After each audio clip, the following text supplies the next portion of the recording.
में खबर शामिल करते हैं। महर मोहम्मद आसम की रिपोर्ट के मुताबिक गौहर रशीद के निकाह नामे पर दस्तखत की वीडियो। हकीकत क्या है? वीडियो में गौहर रशीद को नकाह ख्वां के हमरा निकाह नामे पर दस्तखत करते हुए देखा गया।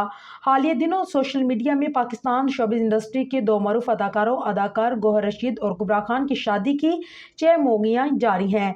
ऐसे में गौहर रशीद की एक वीडियो सोशल मीडिया पर वायरल है, जिसमें उन्हें निकाह ख्वां की मौजूदगी में कागजात पर दस्तखत करते हुए देखा गया। वायरल वीडियो में गौहर रशीद निकाह ख्वां हमजा अली अब्बासी और कुछ दीगर लोग के हमरा बैठे खुशगवार अंदाज में गुफ्तगू करते नजर आए। गुफ्तगू के दौरान निकाह ख्वां कुछ कागजात गौहर रशीद की जानिब बढ़ा कर उनसे दस्तखत करवाते हैं। उन्होंने ये वीडियो शेयर करते हुए कैप्शन में लिखा, बिस्मिल्लाहिर्रहमानिर्रहीम, 2025 का आगाज हो गया। गौहर रशीद ने मजीद लिखा है कि ये वार्मिंग अप सेशन है, जबकि उन्होंने इस पोस्ट पर मेरे यार की शादी है का हैशटैग भी इस्तेमाल किया।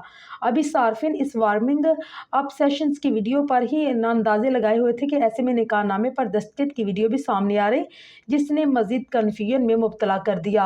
असल में ये निकाह नामा गौहर रशीद का नहीं, बल्कि ये गौहर रशीद का नहीं, हमजा अली अब्बासी के निकाह का है, जो 25 अगस्त 2019 में नेवल खावर के साथ शादी के बंधन में बंधे थे। गौहर रशीद मुमकिन तौर पर हमजा के दोस्त होने के नाते निकाह नामे पर बतौर गवाह दस्तखत कर रही हैं।